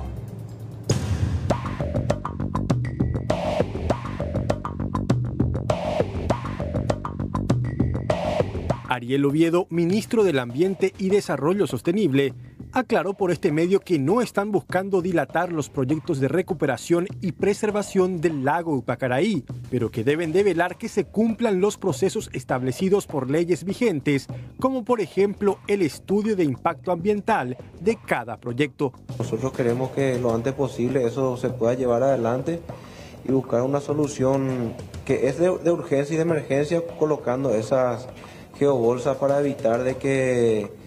O sea, es para disminuir la descarga del lago Pacaraí al río Salado, ¿verdad? Porque el problema es que el río Paraguay está abajo, por eso el río Salado descarga más rápido sobre el río Paraguay y por eso el lago Pacaraí también sufre esa descarga que tiene, porque el río Salado prácticamente vive de la descarga que el lago Pacaraí le da, ¿verdad? Que el lago Pacaraí a su vez otra vez viene del Yucurú y otros cauces hídricos que también están sufriendo este efecto sequía que está sufriendo la región en general, ¿verdad?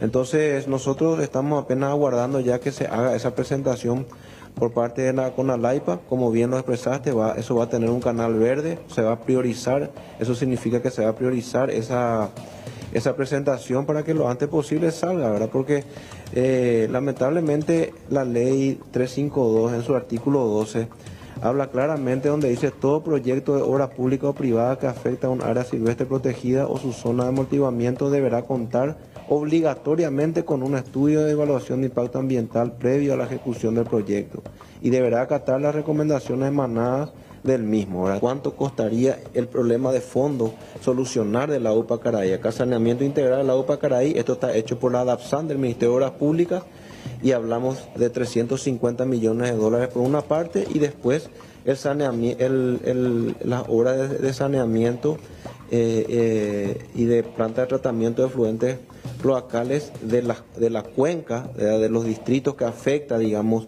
el lago Pacaraí, que son otros 450 millones de dólares, ¿verdad? El ministro manifestó que ya presentaron los proyectos al MOPC y al Ministerio de Hacienda, buscando conseguir los fondos para poder ejecutarlos, con una proyección a 10 años de mantenimiento.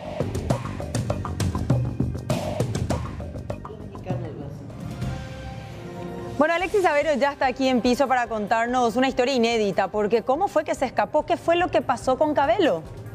Mercedes, Carlos, ¿qué tal? ¿Cómo están? Buenas noches. El saludo cordial a ustedes y a todos los televidentes. Recordarán aquel sábado 30 de mayo cuando saltaba la noticia de que un peligroso narcotraficante y traficante, además de cigarrillos, escapaba fácilmente de una clínica muy conocida, privada esta, de la ciudad de Pedro Juan Caballero, departamento de Amambay. En principio se hablaba de que se había montado todo un dispositivo y un operativo, en el sentido de que sabemos de los grandes rescates que son producidos por los grupos criminales de la zona, entiéndase, por ejemplo, el primer Comando Capital. Pero atención, porque estas imágenes, además de revelar la facilidad con que escapó, demuestra la complicidad del personal, del agente penitenciario específicamente. Minutos previos, esto comenzaba cerca de las 17:45 aproximadamente, siempre de ese sábado. Supuestamente él fue internado el día previo para una intervención quirúrgica. Pero él está caminando. A partir de ese momento ya el procedimiento es nulo en cuanto a los procedimientos judiciales, evidentemente. ¿Por qué? Se ingresó a la clínica sin una orden. Es decir, no había una orden judicial que lo habilite a él para que finalmente pueda ser intervenido quirúrgicamente. No tenía por qué estar allí. Él no tenía por qué estar allí. Entonces hablamos ya de que, bueno, la complicidad parte ya desde las autoridades penitenciarias específicamente, porque él sale de la cárcel, evidentemente, con el argumento de que debe ser sometido a una intervención quirúrgica. Claro, con una supuesta orden que no existía. Eso ocurría el viernes. Si esto hablamos de que fue el 29 de mayo, aquel 28 específicamente. Sí. 24 horas después se produce esta escena, una conversación con, y según podemos observar y en base a la insignia, el agente penitenciario a cargo de su custodio. Hay una conversación. Parece más su secretario que su custodio. Y fíjate vos que de repente hasta parece imperativo cuando se dirige a él, como dándole órdenes con la mano. Y eso se puede entender con el lenguaje corporal, por lo menos eso nosotros suponemos entender. Después ingresa nuevamente a esa sala, pero atención, si bien hablamos de complicidad, evidentemente él tenía que pasar desapercibido una vez que sale a la calle. ¿Y cómo hace para pasar desapercibido?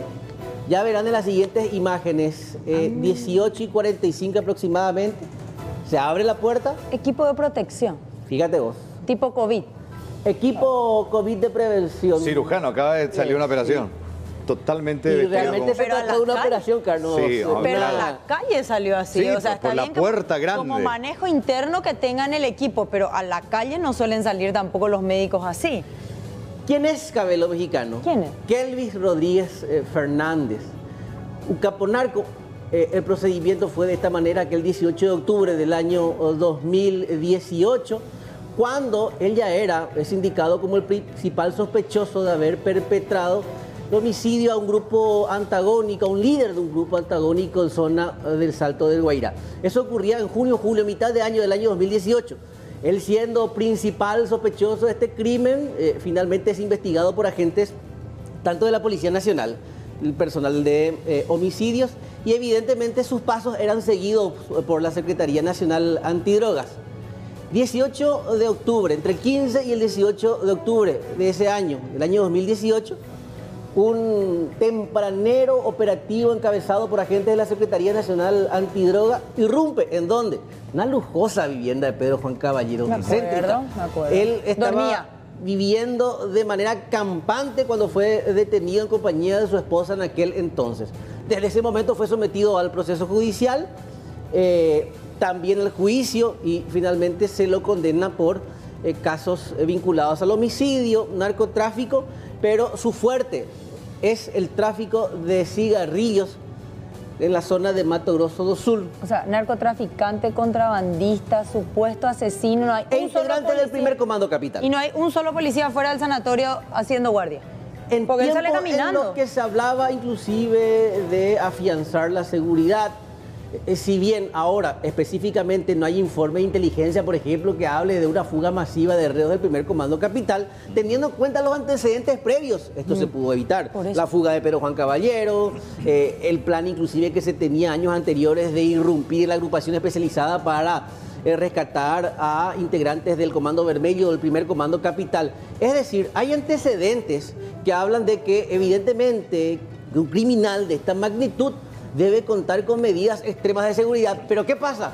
Él se fue al consultorio sin una orden judicial. A partir de ese momento ya hablamos inclusive de toda irregularidad, evidentemente. Claro, de hecho que hay un certificado médico que habla de una urgencia quirúrgica, que ya no existe. Un certificado médico que fue presentado a las autoridades penitenciarias, pero se le tuvo que dar trámite a través de sus defensores mediante, evidentemente, una solicitud presentada al Poder Judicial. Esto ocurría entre las 17 y las 18 de aquel 29 de abril, a inicios del mes de mayo, y así escapaba fácilmente Cabello Mexicano. Gracias, Alexis, por estos datos. Hacemos una pausa, ya volvemos.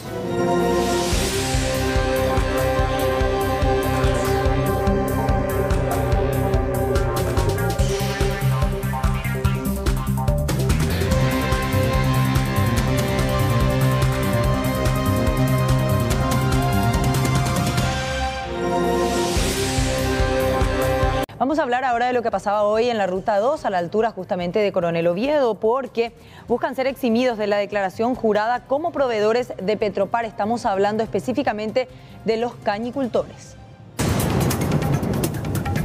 En el kilómetro 150 de la ruta PY02 a la altura del desvío Blas Garay en el departamento de Caaguazú, las asociaciones de cañicultores de Mauricio José Troche realizaron una movilización de sus camiones cargados con caña dulce como medida de presión para obtener la autorización de poder entregar sus productos a la planta alcoholera de Petropar de esa zona. La protesta obedece a que desde este año deben de realizar la declaración jurada que contempla la ley número 6355 aprobada el año pasado, y la gran mayoría de los cañicultores no cuenta con ese documento para poder ser proveedor del Estado.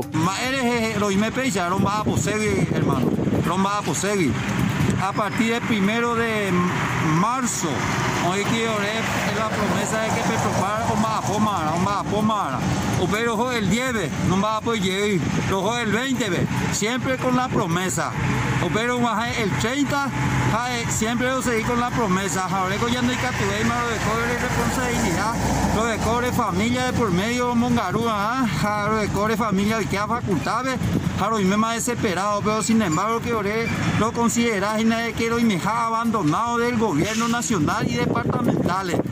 Hay chistes te digo la vez la demás poseer y calle y reclamar al gobierno y pedimos al gobierno nacional y por qué no a nuestros amigos, digamos, ¿verdad? Pero al final, o sea, enemigos al gobierno departamentales que hagan caso. Orero va a poseer una vergüenza, no sé, calle vecina hermano. Paraguay, pero jota coanga. Upea ya no huevideima. Los homas y na ore Paraguay, pero jota. Voy primera, 2000 allá. Roimé 2000 censado cañicultor Petropar, pero ahí de los lloros de cobre familia, oína los comerciantes, oína, bueno, prácticamente involucrados 30.000 personas con manifestación. La larga fila de vehículos llegó a aproximadamente unos 5 kilómetros, creando un tráfico incesante debido a la velocidad reducida con la que circulaban, anunciando que llegarán hasta la capital para seguir con sus reclamos. Y un grupo de compatriotas llegó en horas de la noche a la ciudad de Pilar, donde guardarán su cuarentena obligatoria. Todos fueron sometidos a la prueba del COVID-19 y están aguardando el resultado.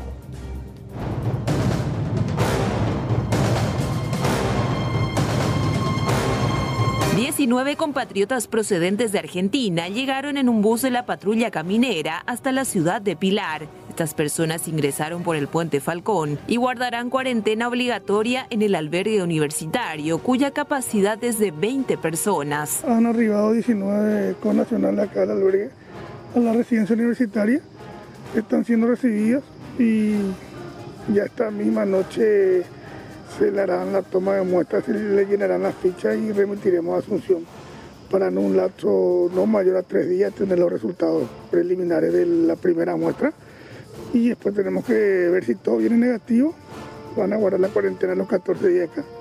En caso de que alguno venga positivo, pasará enfrente al hospital de escuela donde también está preparado el albergue. Acá en Pilar tenemos 2 albergues, la residencia universitaria y el hospital de escuela de la UNP.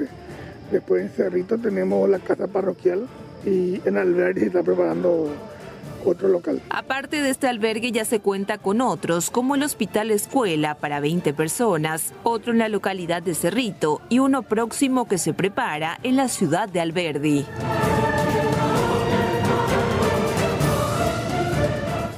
Muchísima humedad tenemos, una temperatura actual de 24,4, pero ya tenemos los datos para los próximos días, porque de hecho que el cielo va a continuar nublado, mínima de 21 grados y máxima de 29 para mañana miércoles, para el jueves mínima de 22 al igual que para el viernes, y las máximas van a variar en los próximos días entre los 30 y 31 grados con el cielo completamente nublado. Hasta mañana.